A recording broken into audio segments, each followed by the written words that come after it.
জমির দলিল একজনের নামে বাট রেকর্ড আরেকজনের নামে, ক্রেতা কার কাছ থেকে জমি ক্রয় করবে? সুপ্রিয় দর্শক মণ্ডলী, আসসালামু আলাইকুম।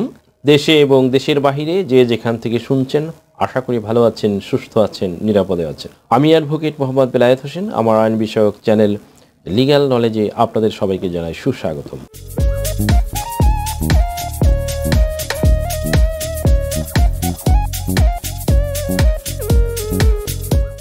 একটি জমি কেনার আগে যদি ক্রেতা জানতে পারে যে ওই জমির দলিল সূত্রে মালিক হচ্ছে একজন আর রেকর্ড সূত্রে মালিক হচ্ছে আরেকজন, সেই ক্ষেত্রে সম্ভাব্য ক্রেতার কি করা উচিত? একটি জমির একই সময় একাধিক মালিক থাকতে পারে না। যদি থাকে তাহলে বুঝতে হবে একটি দলিল অবশ্যই জাল দলিল, কিন্তু জাল দলিলের মাধ্যমে যে মালিকানা দাবি করা হয় সেটা সম্পূর্ণ আইনগত অবৈধ। এখানে জেনে রাখা ভালো, একটি জমি যদি একই বিক্রেতা কর্তৃক একাধিকবার বিক্রয় করা হয় তাহলে প্রথমে যে দলিলটি সম্পাদিত এবং রেজিস্ট্রিকৃত হবে সেটি ব্যতীত বাকি সকল দলিল জাল দলিল হিসেবেই চিহ্নিত হবে। তাহলে এখানে স্পষ্ট যে দলিল সূত্রে একই সময়ে কেবলমাত্র একজনেই বৈধ মালিক থাকতে পারে। তাহলে এখন প্রশ্ন, একটি জমির দুইজন বৈধ মালিক কিভাবে থাকে? দলিল সূত্রে যেমন জমির মালিক হওয়া যায়, রেকর্ড সূত্রেও জমির মালিক হওয়া যায়। আমরা যে সিএস, আরএস, পিএস ইত্যাদি রেকর্ডের নাম শুনে থাকি, সেই সব রেকর্ডের মাধ্যমে জমির মালিক হওয়া যায়।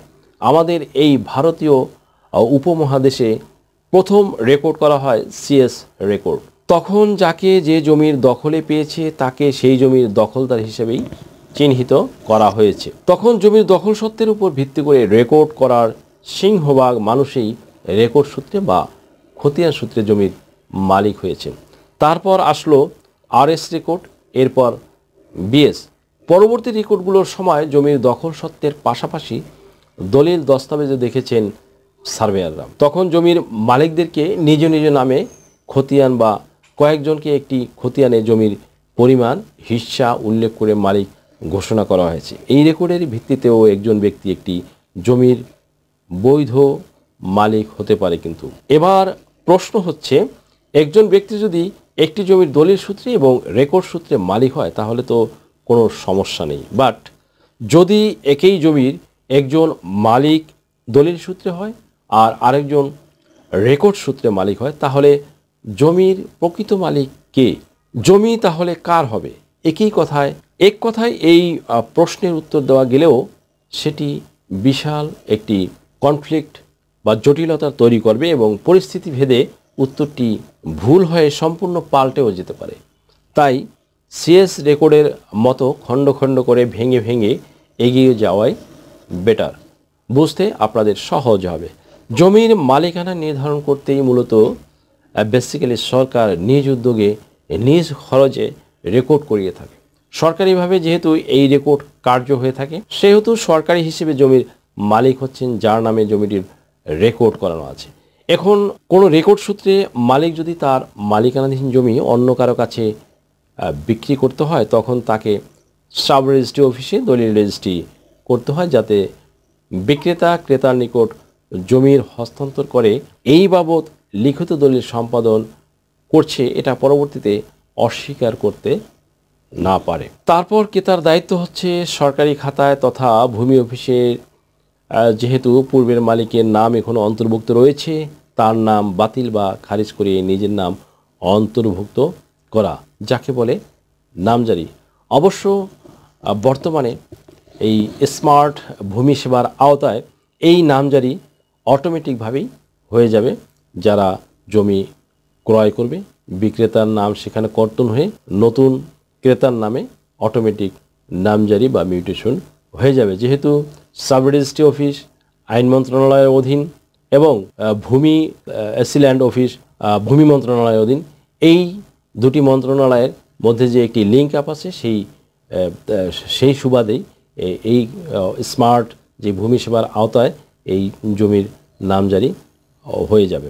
সেকেন্ড থিং, জমির পরিমাণও যে ভূমি মালিকদের যে স্মার্ট কার্ড, বর্তমান নতুন ভূমি আইনে যে স্মার্ট কার্ড বিতরণ করা হয়েছে, সরকার যে স্মার্ট কার্ড বিতরণ করেছে জমির মালিকদের, সেই স্মার্ট কার্ড থেকেও জমি বিক্রয় করলে বিক্রয়কারীর জমি থেকে জমি কিন্তু কর্তন হয়ে যিনি ক্রয় করবেন তার স্মার্ট কার্ডে অন্তর্ভুক্ত হয়ে যাবে।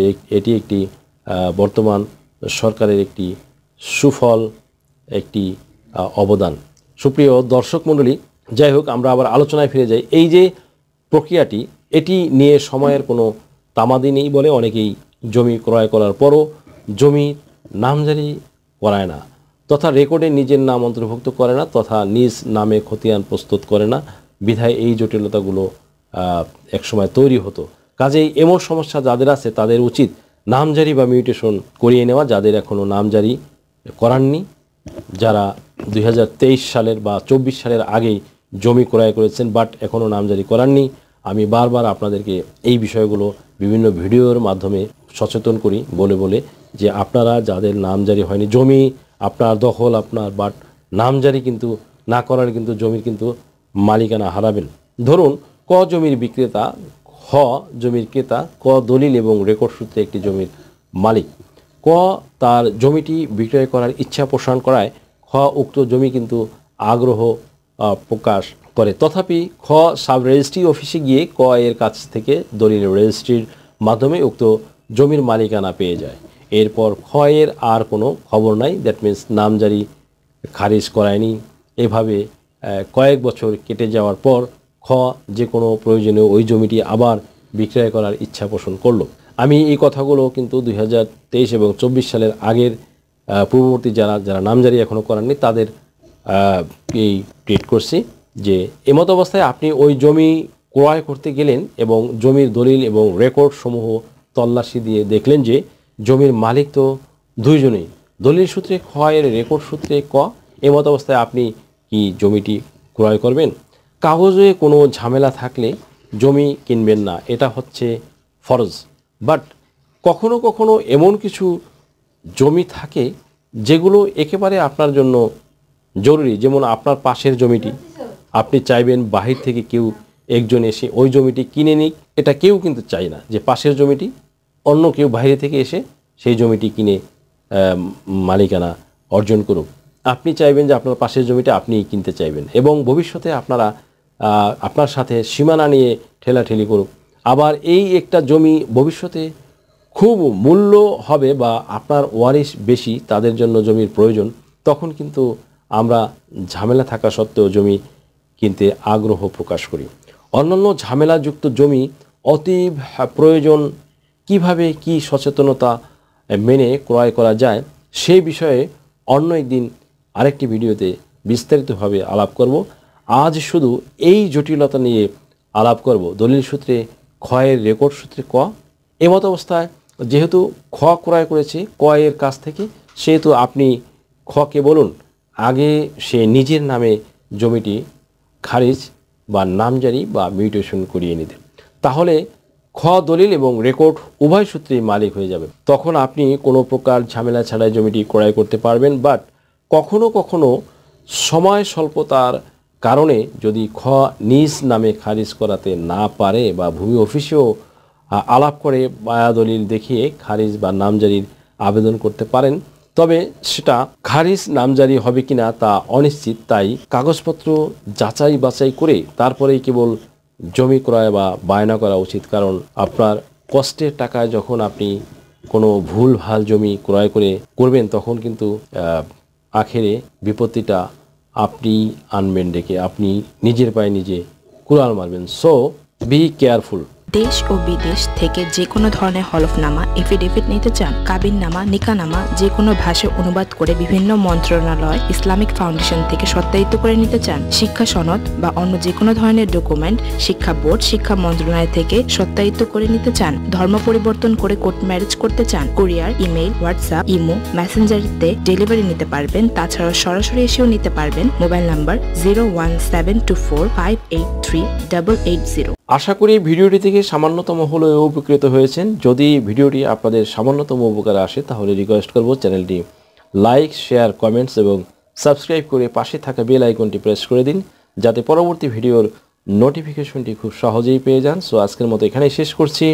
দেখা হবে অন্য কোনো দিন, অন্য কোনো ভিডিওতে, অন্য কোনো আইনি কন্টেন্ট নিয়ে। সেই পর্যন্ত সকলে ভালো থাকুন, সুস্থ থাকুন, নিরাপদে থাকুন। আবারও সবাইকে ধন্যবাদ জানিয়ে এখানেই শেষ করছি। আল্লাহ হাফেজ।